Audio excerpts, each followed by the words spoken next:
If you look at it on the street, you'll think a fire hydrant is about 3 feet in height. But the actual size of the device used to provide water supply to firefighters all over the world is twice as large.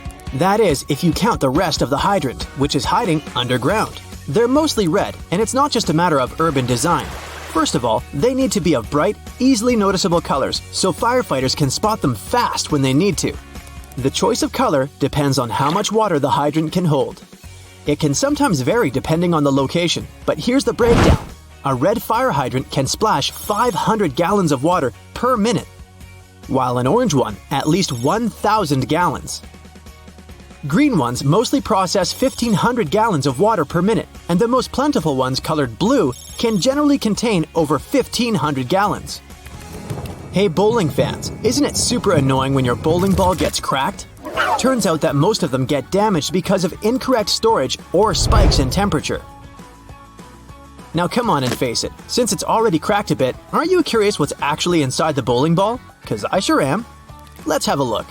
They mostly make the inner core of the ball of powdered metal oxides, like calcium or iron oxide. They mix them with some resin and catalyst to harden the whole mixture.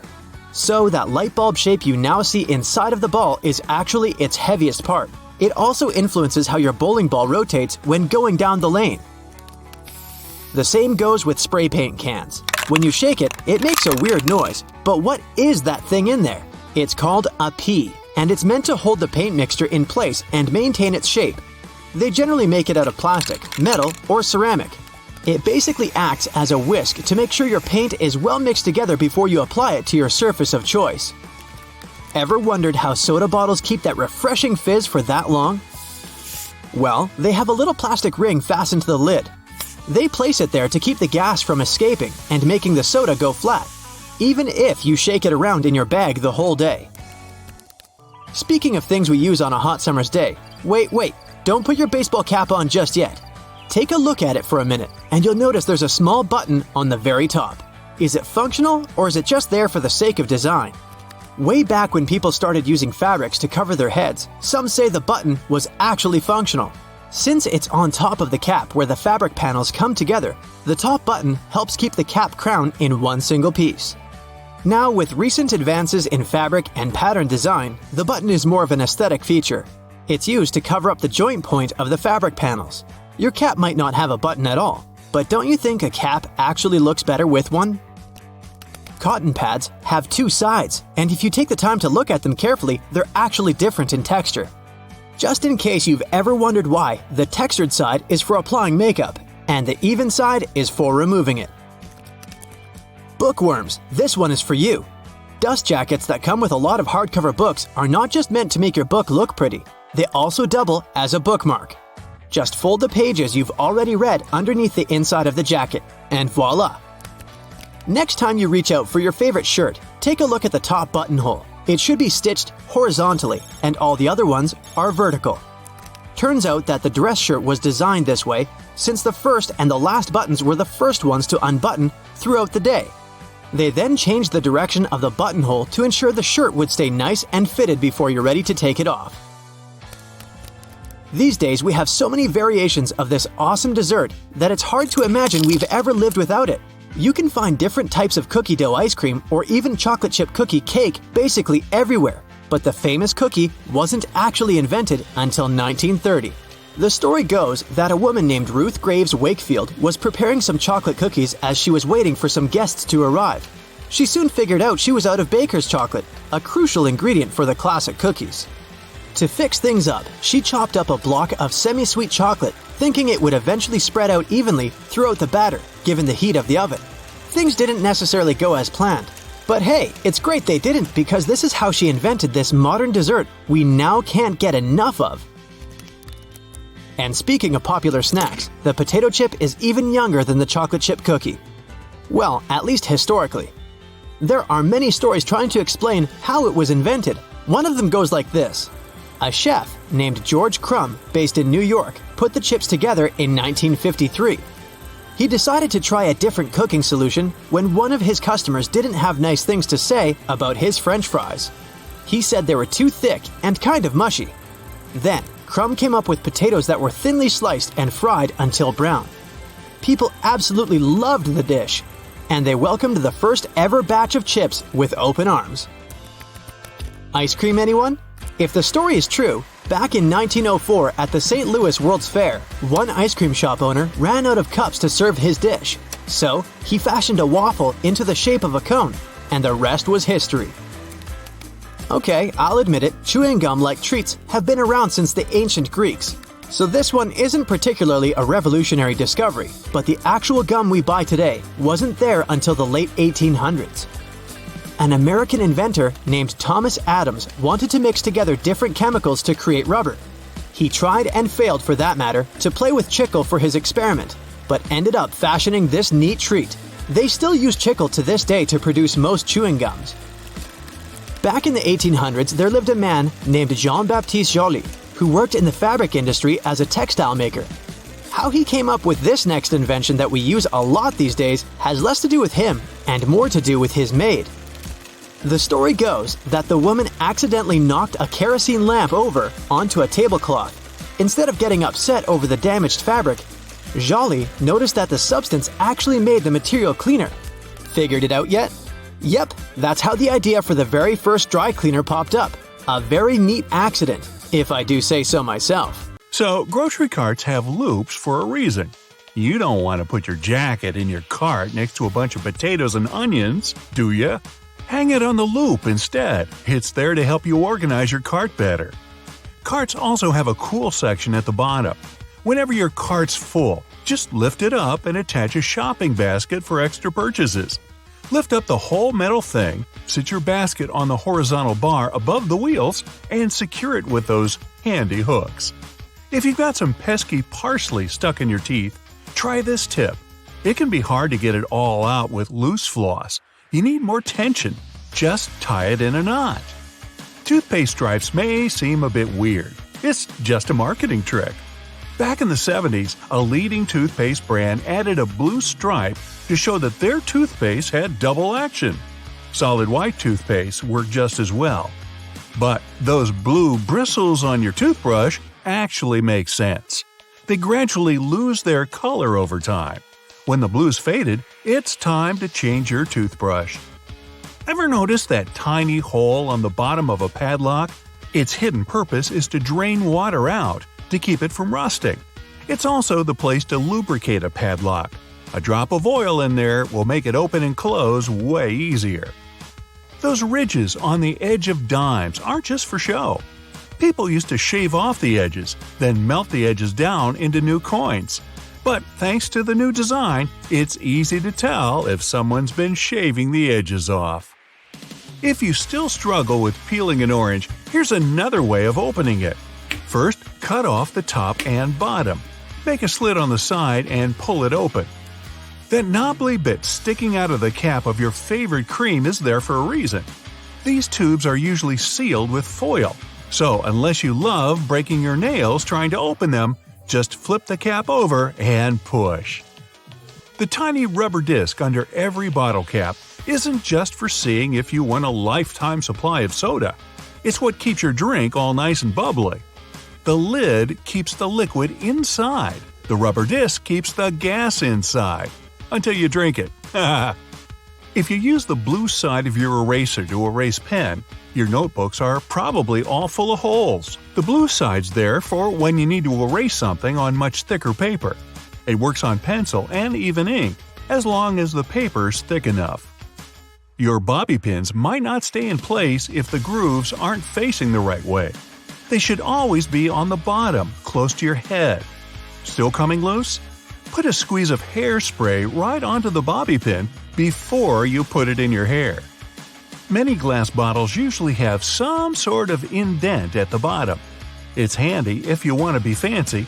Put your thumb in the indent and pour away.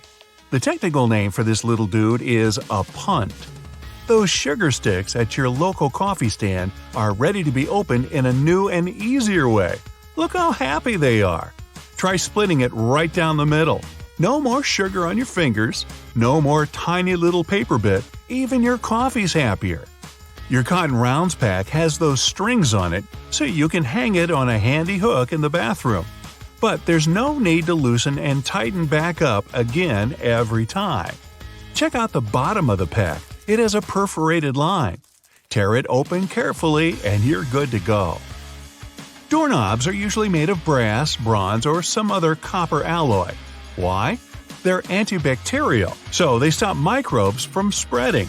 Just a couple of hours and the pesky microbes are gone. But don't forget to wash your hands anyway.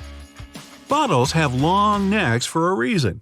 Hold the neck, not the bottle, if you want to enjoy a cold drink. 2 zips too much?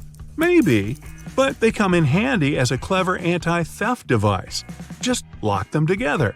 Now no one can open your backpack. Don't have a lock on you? You can also tie them together with some string or even just a paper clip. Anything to slow those pickpockets down. That tiny little button on the back of a shirt collar is used to hold your tie in place. You don't want your tie trying to escape back there. Shoe manufacturers care about their customers. So most running shoes now have a special anti-blister system pre-installed. Sounds intense, but it's basically just that extra hole on top of your sneakers. Make a loop with the extra hole, inserting the lace backwards. Cross your laces and put them through the loops. Now pull the laces down to lock your foot in place. Now run. You'll find silica gel packets when you buy bags, shoes, even some snacks. Don't throw them away.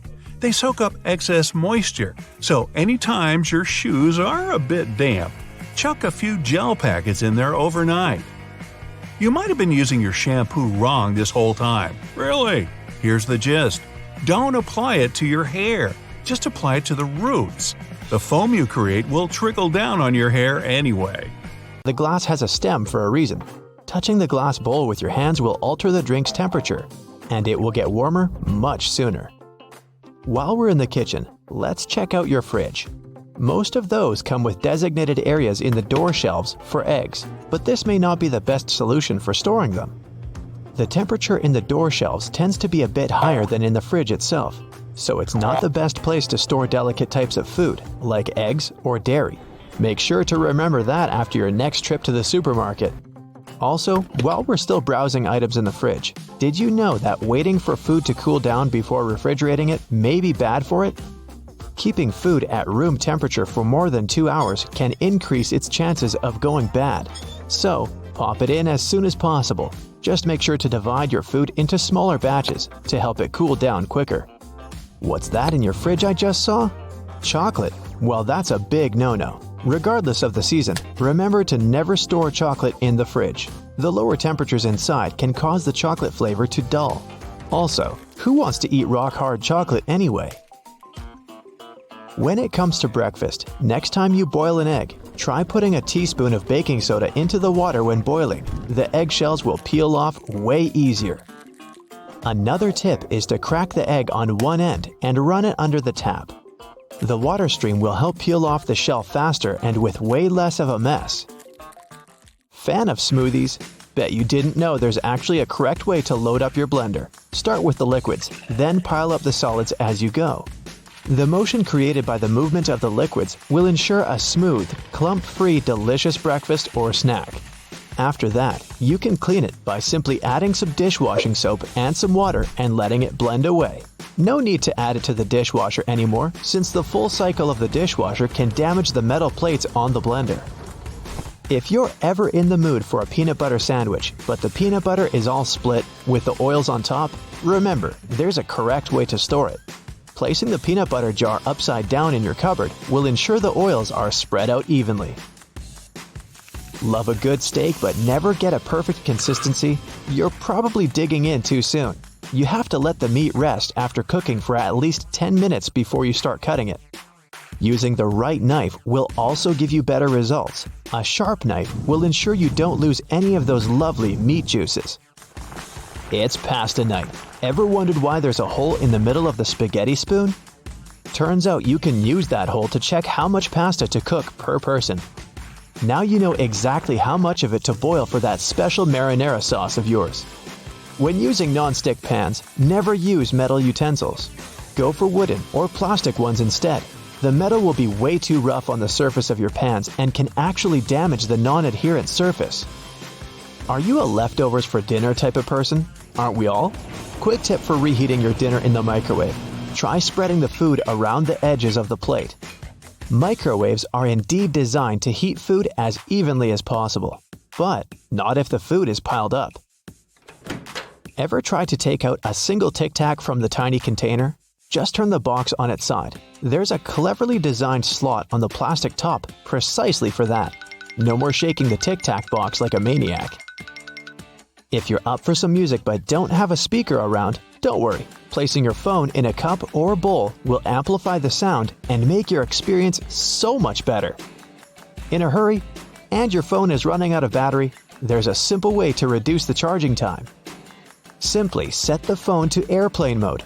You'll see, it'll charge up to 100% in no time. We all keep our phones in all sorts of places, our pockets, bags, under our pillows. Hence, a lot of fuzz or lint can get stuck in the charging port. For safety reasons, turn the phone off before cleaning it. You can use specifically designed tools for cleaning the charging ports, speakers, or microphone. Just be sure to be gentle. Nice desk you got there. Did you know that those little legs on the back of the keyboard are actually there to help you see the keys better? However, if you can type without having to look at the keyboard, don't use them to lift the keyboard up. This position can damage your wrists when using for a long period of time. If you like to keep your things organized and prefer to use sticky notes, just make sure to remove them from the notes cube from side to side to prevent curling.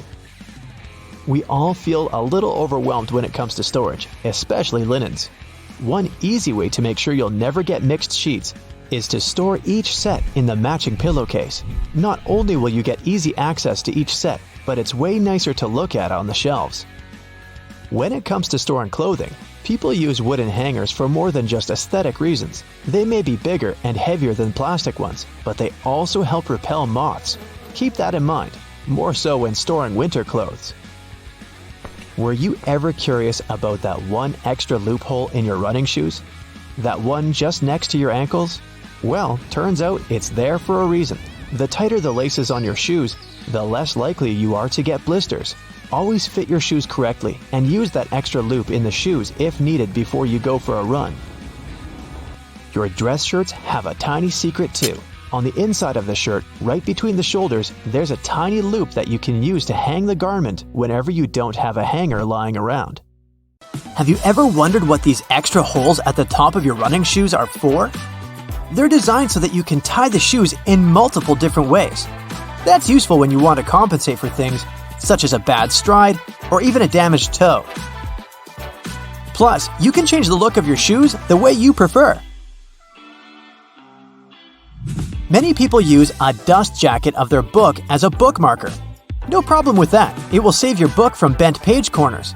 But the primary purpose of a dust cover is to keep the book safe from distortions. For instance, if you spill juice or drop some of the food on your book while reading it.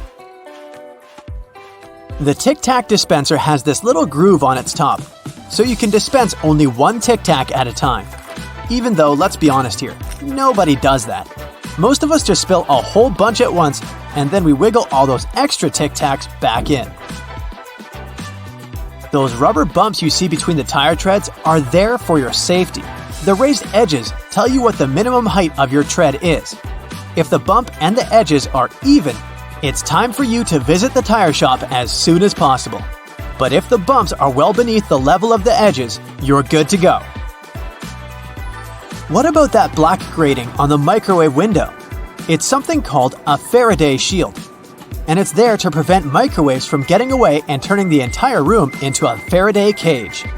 If the microwaves escape, your meal won't cook properly either. So yep, the cage is not there to make it difficult for you to see your meal while it's cooking.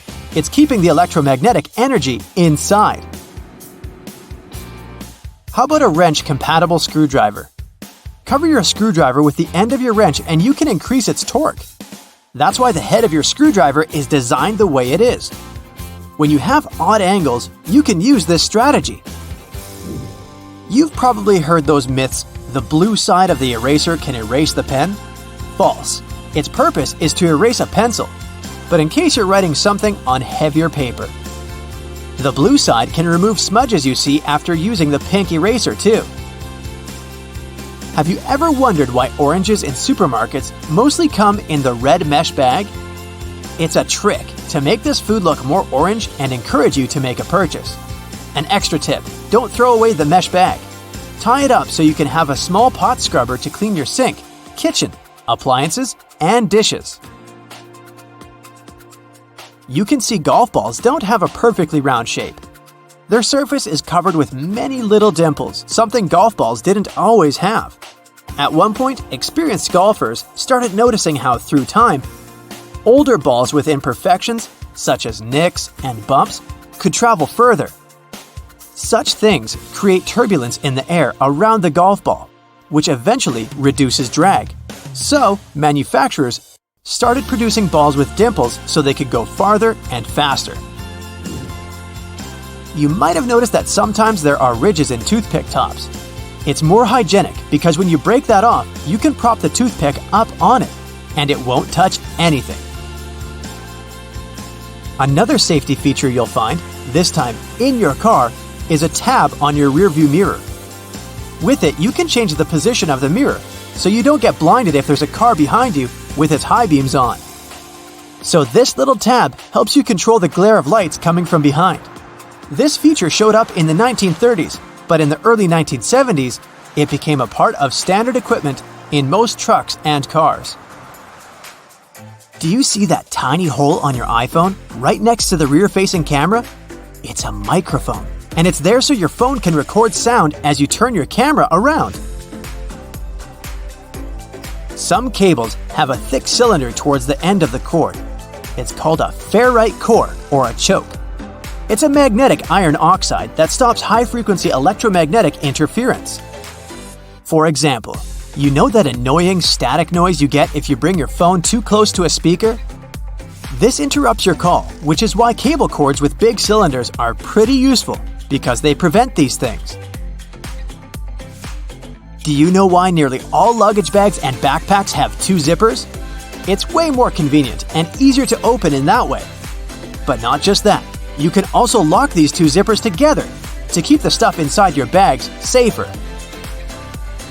You know how toilets at public spots like malls have those big gaps at the bottom? It's primarily for better circulation of air. This type of door also makes it easier to clean the toilet or check if it's occupied if you're standing in line. Other than that, if you get stuck there and the lock gets broken, you still have a way to escape. You can just crawl out. Ever notice those plastic end caps on utility knives? And they also have scales on them, which indicates you may use them multiple times but with sharp edges. You can separate the blades through these plastic end caps. Then, you can move the slider and bring the sharp blade to the front. That's it for today. So hey, if you pacified your curiosity, then give the video a like and share it with your friends. Or if you want more, just click on these videos and stay on the bright side.